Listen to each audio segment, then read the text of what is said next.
So apparently the DuckTales episodes for Season 2 are coming out daily. I'm John Barry, and for today's review, I'm reviewing DuckTales Season 2, Episode 18, Happy Birthday Doofus Drake. So if you have not seen my community post from yesterday, or my tweet from yesterday, or my post on my Discord server, go check those places out if you wish. Links are in the description. I'm going to be not doing a review every day. There's no way I can effectively manage that. So what I'm going to be doing is trying to get a minimum of 2 reviews out each week. So maybe some weeks I might get 3 or 4 out, but a minimum of 2 DuckTales reviews every week. Now that we've got that out of the way, let's actually go talk about the episode. So first of all, I just want to say it was an okay episode, had some good messages and all that, but for me, I'm going to be focusing most of this review on the first scene of the episode. So the cold open, if you will, everything before the title sequence. Because that's where I enjoyed the episode the most. But before I actually do get into the intro, I'm going to talk a little bit about the rest of the episode. And the episode pretty much is a team-up between Louie and Goldie, and they basically try to, basically take all the goodie bags from Doofus Drake's birthday party. And of course, Glom Gold, Mark Beats, the bigger boys, they all show up trying to get those goodie bags as well. So pretty much everyone who goes to Doofus Drake's party is out for those goodie bags, which are filled with gold and other valuable items. And so the shenanigans, they basically try to outcon everyone else, and they do. But at the same time, there's this, showing how when you're a con artist, you really can't get too close to anyone, because, especially if it's another con artist, because they might end up, they might con you out of it, but then you might con them out of it.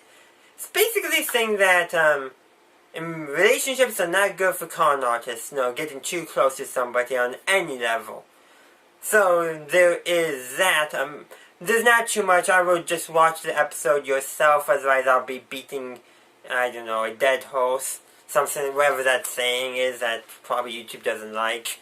But anyhow, so that's going on. There's also the other plot where it deals a lot with comfort zones with Huey Duck. So Huey and Della are playing basically a fantasy-style adventure game. I'm going to be talking more about that when I talk about the intro. But it's essentially just a story about stepping out of your comfort zone. That at one point in the game, Huey oversteps his comfort zone and ends up, needs to be calmed down because he overstepped his comfort zone. Which is actually really neat to see in some regards.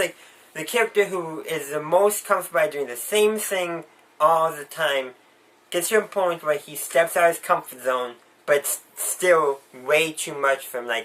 He needs to get out of his comfort zone gradually. And actually, they represent his comfort zone with a literal shield in the game world, which I think was pretty neat. But also, they establish how, basically, in the game, all he does is farm, and he's has the most XP of any player in the game, which is insane. But after I've gotten that done, which I have, we're going to be discussing the introduction, so the first scene. The intro begins in Scrooge's office in his mansion, and he feels that something is off. So he goes around, walking around his mansion, trying to figure out what is off. And as he's opening doors and he's commenting on what he's seeing. And of course, all of it, I'll explain what they are later, but us, the audience, would not consider this stuff to be normal, everyday occurrence you would find in a mansion or a house of any sort. But in McDuck Manor, guess what?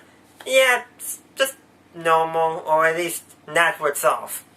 So the first thing he does, he opens the door. It's probably Webby's room, but Webby, Lena, and Violet Saberwing are in there. So if you don't remember who Violet Saberwing is, she's the new character that was introduced in Friendship Hates Magic. So basically, is completing the trio of girls, if you will, for the show. And of course, if you watch season 1, you know who Lena is. So they're fighting some kind of giant bear, wolf-like creature, and look to be winning. And he dismisses it as not where it's off, like almost normal and trivial. Then he opens up the kitchen, I believe it was, and Dewey and Mrs. Beakley are dealing with a tempest in the teapot, which he also dismisses as trivial. So that kind of gives you an indication of the kind of life that people who are associated with Scrooge McDuck live. A life of adventure where what somebody would consider abnormal, he considers maybe not normal, but definitely trivial. Actually, probably normal, given all that he has experienced. And then that's he opens up the living room, and Huey and Della are getting ready to play a video game that, on the screen in the screen, if you will, says Legend of Legend Quest. So it's basically a fantasy style game. When I saw the name at first, it made me think of The Legend of Zelda because of legend. But it's also, looking at it, from what I don't play too many of the fantasy games.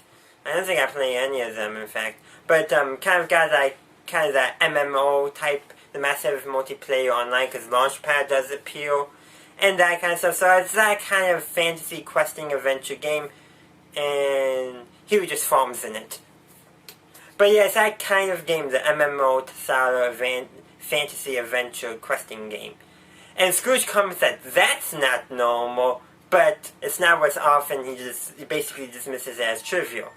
And then, of course, Della's apparently also in the costume for playing the game with, like, that also kind of remind me of the pictures I've seen of the character Link from Legends of Zelda. Now, it's amazing what you learn about games you don't play when you watch YouTube channels that talk about those games. And I'm sorry if you're hearing any road noises outside. There's a loud vehicle. I apologize for that.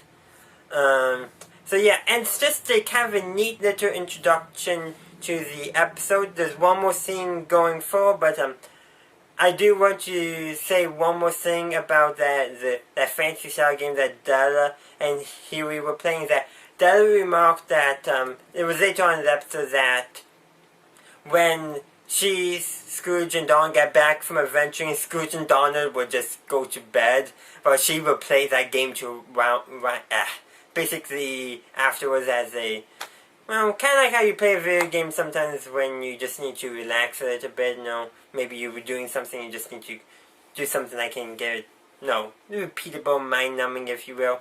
Some games are actually good for that, believe it or not. But that kind of idea of, she had so much energy or anything, like, she couldn't just go straight to bed, she had to do something first.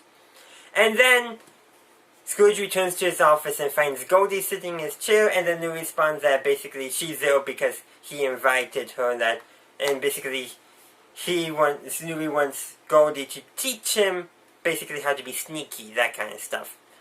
And I forgot to actually mention this earlier on in this episode, because as I mentioned earlier, Louie and Goldie are essentially trying to con a bunch of other criminals, con artists, actually probably a better term, out of the Doofus Drake's party bags at his birthday party.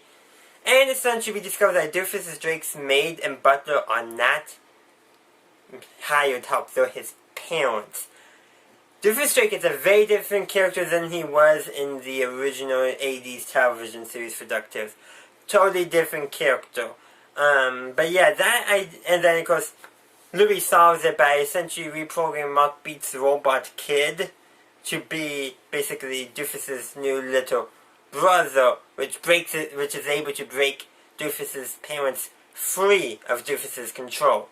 But that's it I have for you today. If you enjoyed my review, please leave a like. Also comment down below what did you think about this episode, and also comment on the things I left out, because there's a lot I did leave out of this review, mainly because I really wanted to focus on the introduction, and that's because that's what I saw was the most important part. So there's a lot of it I just kind of glossed over. Let me know what you thought of those parts as well, and any other thoughts you have on this episode. So thank you for watching, and as always, have a good day, a good night, wherever you are. May the force be with you, always.